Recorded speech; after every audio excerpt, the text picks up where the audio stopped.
Winnie the Pooh. We all love Winnie the Pooh, right? The 100-Acre Woods is a comfy backdrop for all kinds of silly adventures featuring a cast of lovable animals. And amongst all of them, Piglet's gotta be the favorite, right? His cute, timid, bashful personality mixed with that kind of weird old man voice. And he gets up to such wacky adventures like going to Silent Hill.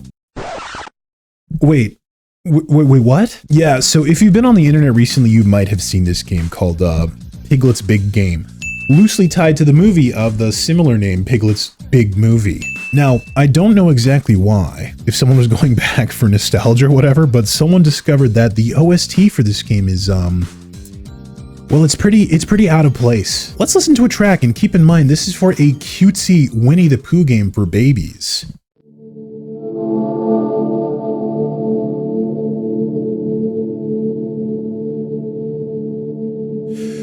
That's right, this delightful little track could perhaps be more at home in Silent Hill, but let's listen to another one.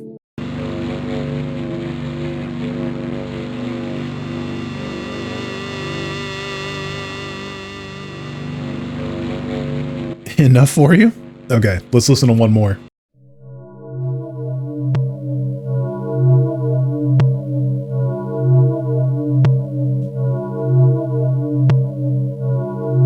Okay, we've heard enough. Now, I think at this point, it's safe to say that this is a straight up homage to Akira Yamaoka's Silent Hill music. So if you don't know, Akira Yamaoka is the renowned composer for the famous Silent Hill games, a series of horror games featuring some pretty deep psychological horror and messed up themes in general. And the music is quite particular. There's a lot of just like sounds, there's lots of droning, it's sort of a dark ambient scape. And I listened to it to go to sleep. Now, don't make fun of me. I've been on the YouTube comments. I've seen there's literally dozens of us. But what is this music doing in a game about Piglet? Now, if it was just the music, it wouldn't be completely crazy, right? But then I saw the gameplay clips, and the gameplay kind of matched the theme.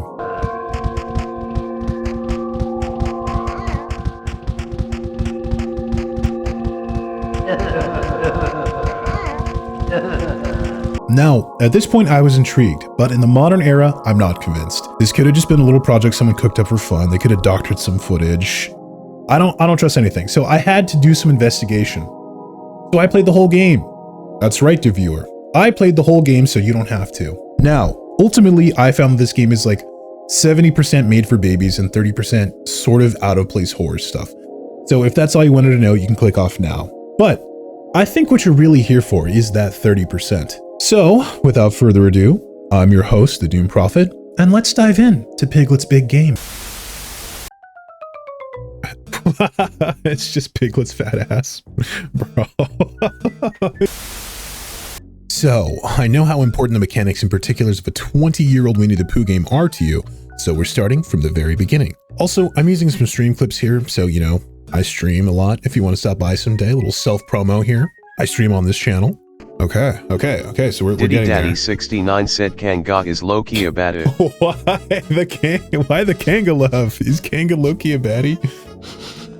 God damn it, I guess she's got the thick legs. Anyway, the premise of this game is set up in an FMV video. All the denizens of the 100-Acre Woods are going about their daily lives, and they kind of all have a problem they're dealing with that's going to come up later. Then, the driving force of this game appears. A scary JPEG. This clues us in on the themes of this game will be hitting. Piglet then starts running away like the coward he is and bumps into a very scuffed version of Christopher Robin. Anyway, Piglet realizes he's a coward and is disappointed in himself and leaves the 100-Acre Woods in shame.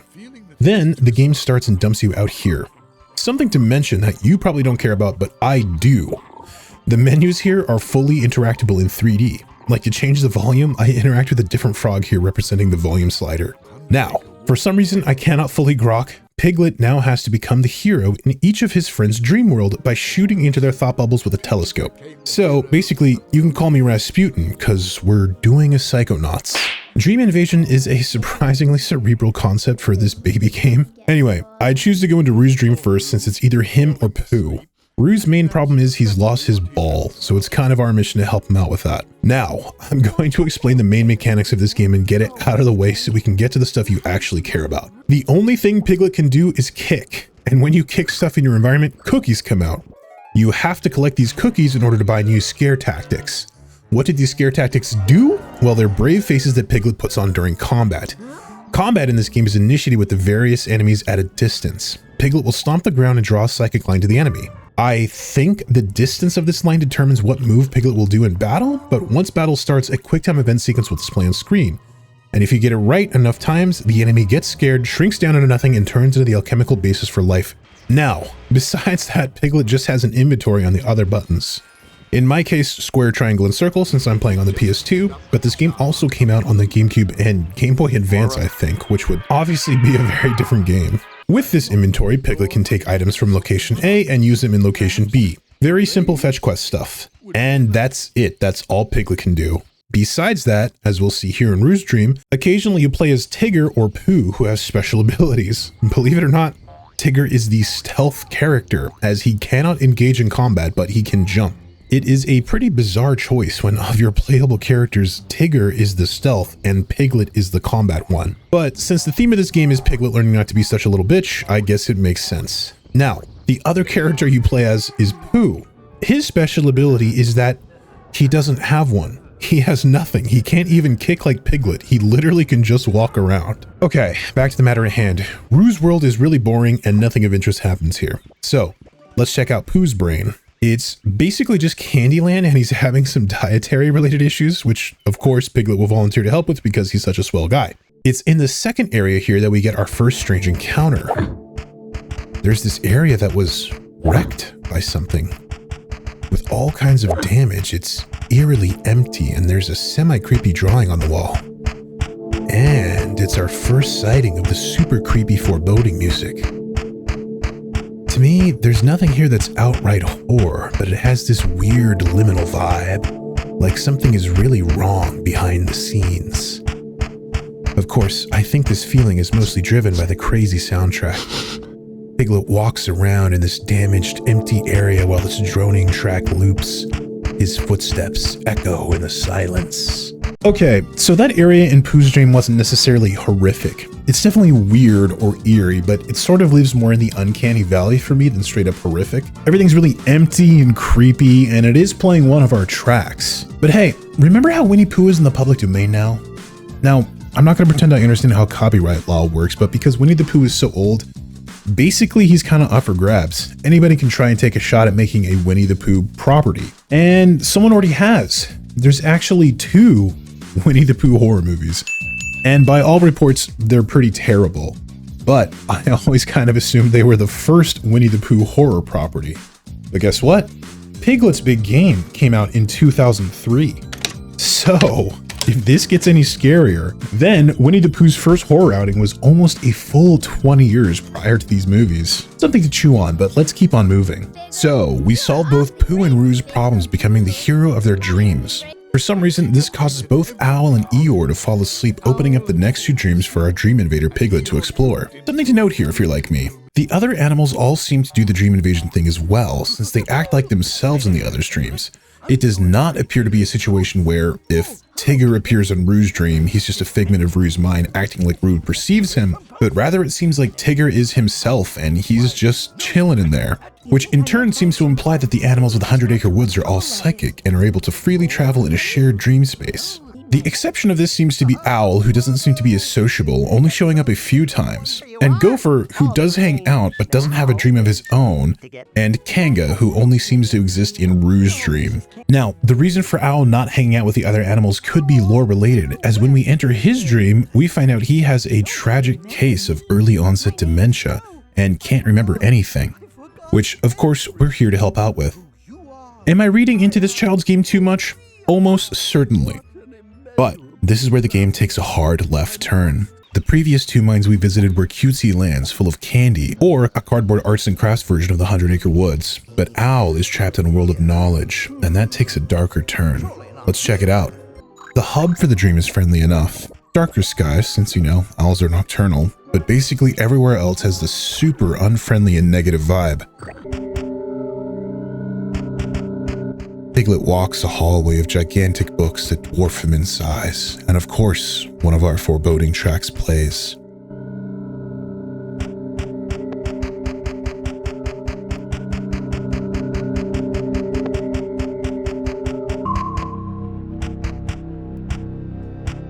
He must wander around in a library-like room in a section that sort of reminds me of the Resident Evil mansion, tying this game to another survival horror classic.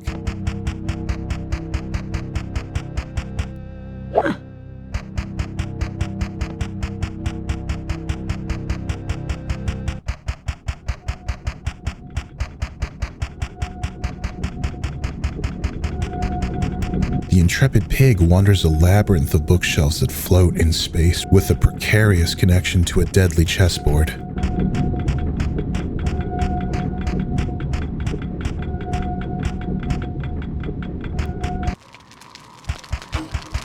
A room that should be comfy with portraits of Owl's family is instead uncaring, bleak. Owl can't remember who they are, so they bring no comfort.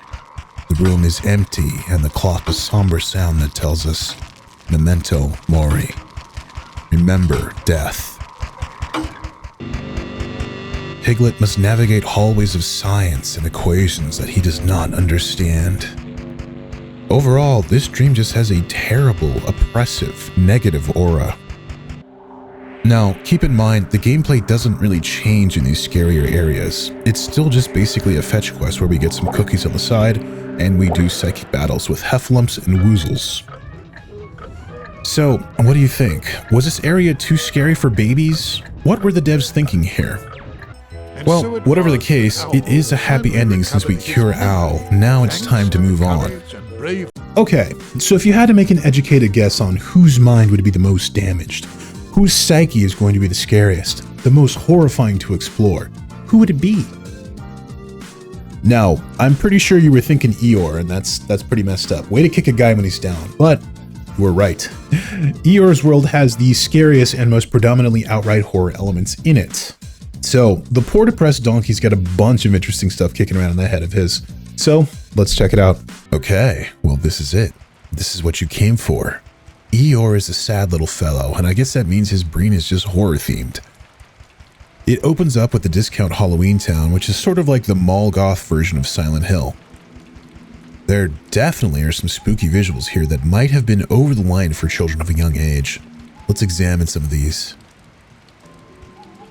It almost seems to play with the border of horror and normality, because there's this weird section right when you enter the dream where it plays both the happy dream music and one of the foreboding nightmare tracks depending on where you're standing. The main section of this dream takes place in a medieval-looking basement underneath the House of Sticks, which is sort of a weird implication that Eeyore has a torture dungeon underneath his house. There are some crazy Dutch angles here, and it's scenes like this that truly cross over into straight-up horror territory.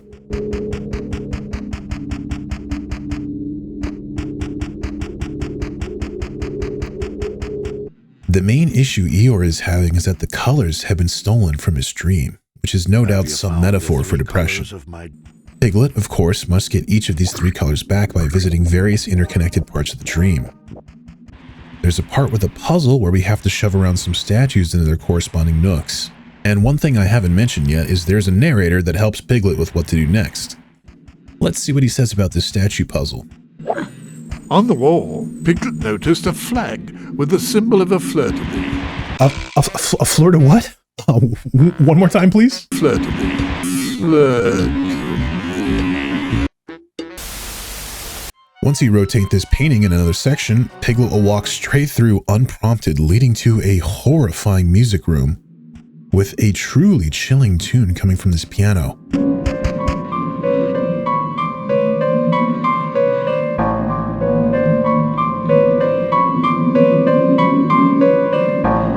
Just like Mario 64 did in 1996, so now Piglet does in 2003.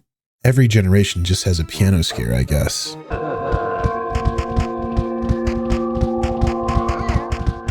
Over here we have a nightmare dinner scene where Piglet feels tiny in a giant and uncaring world. The last of the woozles pervade the scene. all of this feels incredibly psychological, and I wonder if the devs of games like Little Nightmares took inspiration from this game. Piglet would now have just the thing to do it. The dinner banquet area leads to a sinister bathroom that evokes things like The Shining or games like Eternal Darkness. The final area is a sort of museum where the color blue is held aloft by a headless statue. A bizarre visual. This game actually has a lot of ideas that I think are pretty good in a vacuum. But it doesn't stop there. In this same room is a bunch of portraits where we see this nightmare version of Eeyore that looks like the meme of the cow in the Ring camera.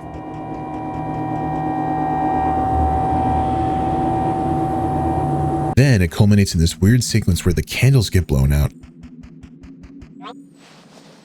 And you have this trippy event where Piglet falls into these color-shifted areas and you have to fight the same boss 3 times in a row.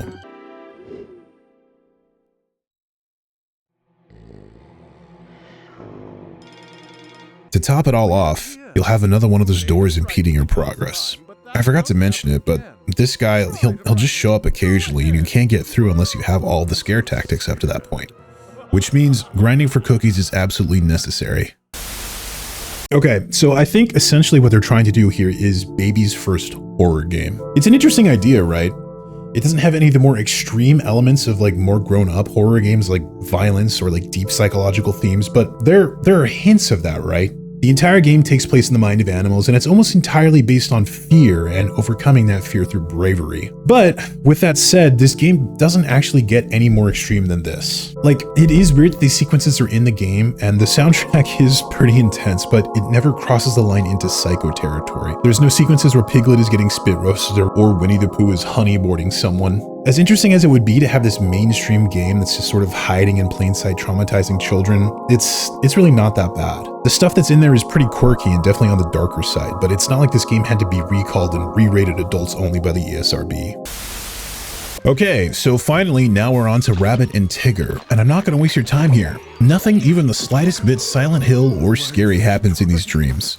Rabbit's dream is just set in the standard 100-acre woods, and you gotta fix his carrot pulling machine. And Tigger has lost his stripes, and you gotta find them in this dream that's themed around the 4 seasons of the Acre Woods, which is neat, to be fair. At the very end of Tigger's dream, you go to an amusement park, which is literally straight out of Silent Hill, so I was hyped for the grand finale of this game to be insane, but it's a big disappointment. It's just a normal amusement park.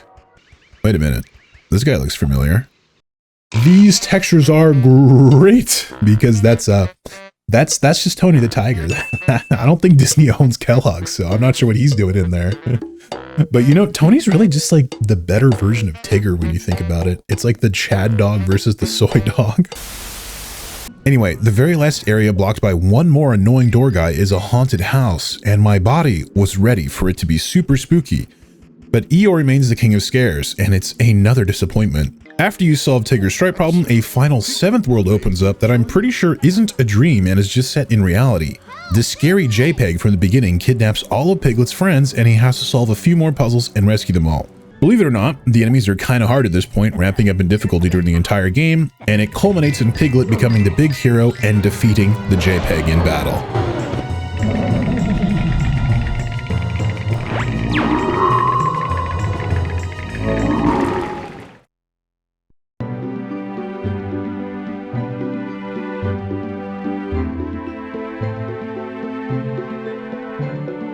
And then it just ends. Hard stop. No post-final boss cutscene, just the credits. And you know, these credits fill me with an emotion. I'm not sure what the emotion is, but I think the devs deserve a little recognition for making this game. Whatever this game is, it's better than what it could have been. This was sort of the peak era for shovelware games. You know, games that were released to trick grandma into buying them at the CVS checkout line. And I've played a lot of shovelware games, and let me tell you, this is quite elevated from the cesspool of that subgenre. I can't really call this game a masterpiece or anything, but they certainly tried to make something. Something that is only just now getting recognition like 20 years later. But wait, why did they do this anyway? Unfortunately, I don't think we're ever really gonna know. I tried to do as much research as I could, and ultimately I couldn't really connect the dots. So, Gotham Games, the publisher, existed barely more than a year? There's very little common in between any of these games beside the fact that they're mostly existing properties. Gotham Games is a subsidiary of Take-Two Interactive, so maybe someone with more industry connections could figure out why this team decided to randomly insert 30% of a horror game. But even Take-Two isn't necessarily famous for any major horror titles. So, unless one of the devs sees this and happens to hit me up in the DMs, I think this is just gonna have to be one of life's little mysteries. Anyway, that's all I've got for today. I gotta get back to forecasting future major events. But remember, the end is nigh, so take it easy. And if it's easy, take it twice.